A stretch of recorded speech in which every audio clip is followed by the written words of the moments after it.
Israel ഇറാന്റെ missile ലോഞ്ചറുകളിൽ പകുതി നശിപ്പിച്ചുവെന്നും പ്രധാന സൈനിക നേതാക്കളെ ഇല്ലാതാക്കിയെന്നും പ്രധാനമന്ത്രി ബെഞ്ചമിൻ നെതന്യാഹു പറഞ്ഞു. സൈന്യം ഇറാന്റെ അർദ്ധ സൈനിക വിഭാഗങ്ങളെ ലക്ഷ്യമിടുകയാണെന്നും കനത്ത സുരക്ഷയുള്ള ഫോർഡോ ആണവ കേന്ദ്രം ഉൾപ്പെടെ ഇറാന്റെ എല്ലാ ആണവ കേന്ദ്രങ്ങളും നശിപ്പിക്കുമെന്നും നെതന്യാഹു മുന്നറിയിപ്പ് നൽകി. ഇറാനിൽ നിന്നുള്ള ആണവ ഭീഷണിയെ ഇല്ലാതാക്കുന്നതിനായി ഷെഡ്യൂൾ ചെയ്ത സമയത്തേക്കാളും ഒരുപടി മുന്നിലാണ് ഇസ്രായേൽ നീങ്ങുന്നതെന്നും നിരവധി നേട്ടങ്ങൾ ഇതിനോടകം കൈവരിക്കാനായെന്നും ഇസ്രായേൽ പ്രധാനമന്ത്രി ബെഞ്ചമിൻ നെതന്യാഹു പറഞ്ഞു. കഴിഞ്ഞ വർഷം അവസാനത്തോടെ ഇറാന്റെ ഏറ്റവും ശക്തമായ പ്രോക്സി തീവ്രവാദ ഗ്രൂപ്പായ ഹിസ്ബുള്ളയെ IDF മുട്ടുകുത്തിച്ചു. ഹിസ്ബുള്ള തലവൻ ഹസൻ നസ്രള്ളിയെ ഇല്ലാതാക്കിയത് ഹമാസ് ഭീകരസംഘടനയ്ക്കെതിരായ ഇസ്രായേലിന്റെ നേട്ടങ്ങൾക്കൊപ്പം ഇറാനിയൻ അച്ചുതണ്ടിനെയും തകർത്തു.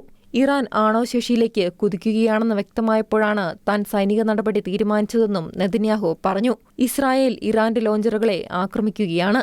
ഇതിനോടകം ഇറാന്റെ മിസൈൽ ലോഞ്ചറുകളിൽ പകുതിയോളം നശിപ്പിച്ചെന്നും നെതന്യാഹു പറഞ്ഞു. ഇറാന്റെ മുഴുവൻ ആയുധ സംവിധാനങ്ങളെയും IDF ലക്ഷ്യമിടുന്നുണ്ടെന്ന് നെതന്യാഹു കൂട്ടിച്ചേർത്തു. ഇറാന്റെ പരമോന്നത നേതാവ് ആയത്തുള്ള അലി ഖമേനിയെ വധിക്കുന്നതിനെപ്പറ്റി നെതന്യാഹു പറഞ്ഞില്ല. എന്നാൽ ഭരണമാറ്റം ഇറാനിയൻ ജനതയ്ക്ക് വേണ്ടി മാത്രമാണെന്നും സർക്കാർ ലക്ഷ്യങ്ങളെയും ഭരണകൂടത്തിന്റെ പ്രതീകങ്ങളെയും ആക്രമിക്കുന്നുണ്ടെന്നും നെതന്യാഹു പറഞ്ഞു. ഇനിയും ഒരുപാട് കാര്യങ്ങൾ ചെയ്യാനുണ്ട്. ഇറാനിലെ വിയോജിപ്പുകൾ അടിച്ചമർത്തുന്നതിൽ പേരുകേട്ട ഇസ്ലാമിക് റവല്യൂഷണറി ഗാർഡ് കോപ്സിന്റെ ബാസിജ് അർദ്ധസൈനിക സേനയും ഇസ്രായേൽ ലക്ഷ്യമിടുന്നുണ്ടെന്നും പ്രധാനമന്ത്രി പറഞ്ഞു. 1999, 2009, 2022 വർഷങ്ങളിൽ ദേശീയ പ്രതിഷേധങ്ങൾ അടിച്ചമർത്താൻ ഖമേനി IRGCയെയും ബാസിജ് മിൽഷ്യയെയും വിന്യസിച്ചിരുന്നു. ഇസ്രായേൽ സൈന്യം ഇറാന്റെ അർദ്ധസൈനിക വിഭാഗങ്ങളെ ലക്ഷ്യമിടുകയാണെന്നും കനത്ത സുരക്ഷയുള്ള ഫോർഡോ ആണവ കേന്ദ്രം ഉൾപ്പെടെ ഇറാന്റെ എല്ലാ ആണവ കേന്ദ്രങ്ങളും നശിപ്പിക്കുമെന്നും നെതന്യാഹു മുന്നറിയിപ്പ് നൽകി. ഇറാന്റെ ആണവശേഷി നിർവീര്യമാക്കാൻ തങ്ങൾ ഒറ്റയ്ക്ക് പ്രവർത്തിക്കുമെന്നും അമേരിക്ക പിന്തുണയ്ക്കുന്ന കാര്യം പ്രസിഡന്റ് ഡൊണാൾഡ് ട്രംപിന്റെ തീരുമാനമാണെന്നും നെതന്യാഹു പറഞ്ഞു. ഫോർഡോ ആണവ കേന്ദ്രം ഒരു പർവ്വതത്തിനടിയിൽ മറഞ്ഞിരിക്കുകയാണ്.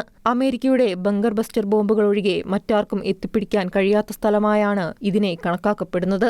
അതേസമയം ഇറാൻ ഇസ്രായേൽ സംഘർഷത്തിൽ അമേരിക്ക ഇടപെടണോ എന്നതിൽ 2 ആഴ്ചയ്ക്കുള്ളിൽ തീരുമാനമുണ്ടാകുമെന്ന് വൈറ്റ് ഹൌസ് അറിയിച്ചിരിക്കുകയാണ്. സൈനിക നടപടിക്ക് മുമ്പ് നയതന്ത്ര ശ്രമം തുടരുമെന്ന് അമേരിക്കൻ പ്രസിഡന്റ് ഡൊണാൾഡ് ട്രംപും അറിയിച്ചിട്ടുണ്ട്. ഇന്റർനാഷണൽ ഡെസ്ക് ഷിക്കേന ന്യൂസ്.